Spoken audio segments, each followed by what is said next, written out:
இப்போ நம்ம இன்ஸ்டன்டா புளியோதரை பொடி எப்படி பண்றதுன்னு பார்க்கலாம். வா, ஒரு கடாய் வெறுமனே சூடு பண்ணிக்கங்க.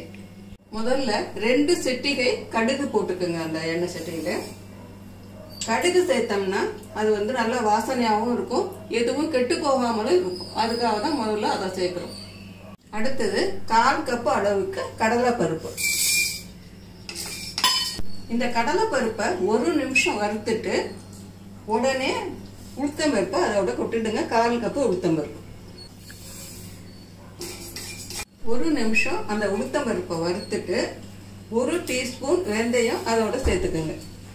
1 நிமிஷம் கழிச்சு 1/4 கப் தனியா அதோட சேர்த்துக்குங்க. இப்போ 1 நிமிஷம் கழிச்சு ஒரு சின்ன கட்டி பெருங்காயம் அதோட சேர்த்துக்குங்க. இப்போ 1/4 டீஸ்பூன் மிளகு, 1 டீஸ்பூன் ஜீரகம்,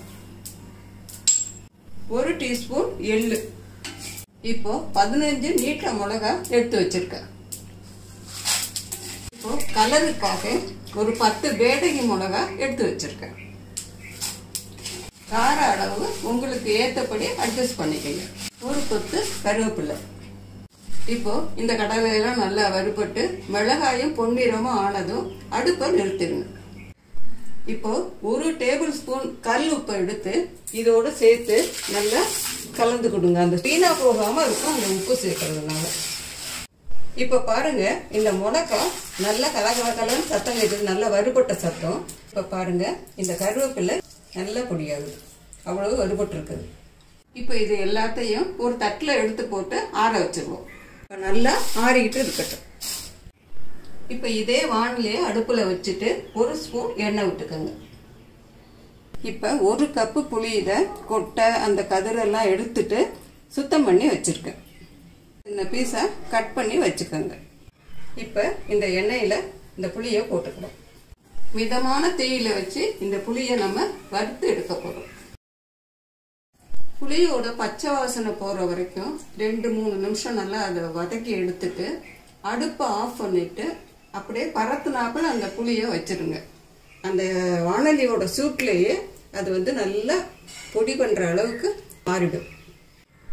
சூடு ஆறணும்னா புளி இதை மாதிரி ட்ரை ஆயிடும். முதல்ல மிளகாயையும் இந்த புளியையும் போட்டு மிக்சியில அரைச்சிக்கலாம்.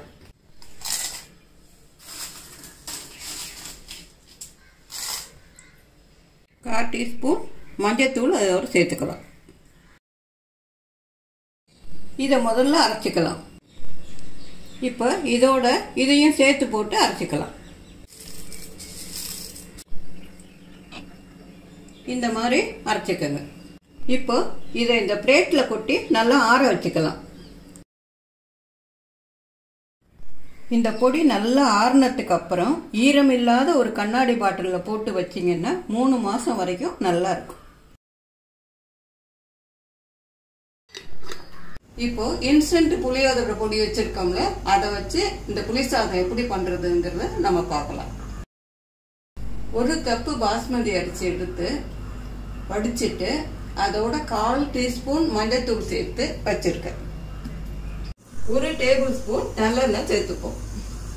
1/4 டீஸ்பூன் கடுகு, 1/4 டீஸ்பூன் உளுத்தம்பருப்பு, 1/4 டீஸ்பூன் கடலைப்பருப்பு, 1 வரமிளகாய், கருவேப்பிலை, கொஞ்சம் நிலக்கடலை, 2-3 முந்திரி, 1 சிட்டிகை பெருங்காயத்தூள்.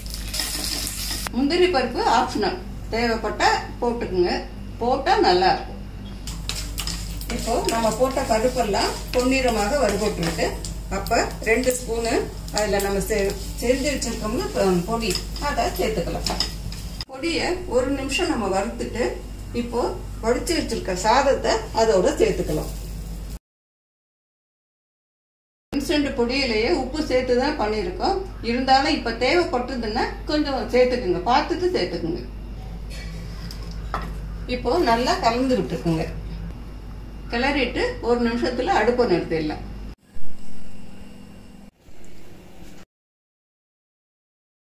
நம்மளோட இன்ஸ்டன்ட் புளியோதரை பொடி போட்ட புளி சாதம் ரெடி ஆயிருக்கு. இத அவசியம் ட்ரை பண்ணி பாருங்க. பார்த்துட்டு எப்படி இருக்குன்னு எங்களுக்கு ஃபீட்பேக்கும் எழுதி அனுப்புங்க. நன்றி, வணக்கம்.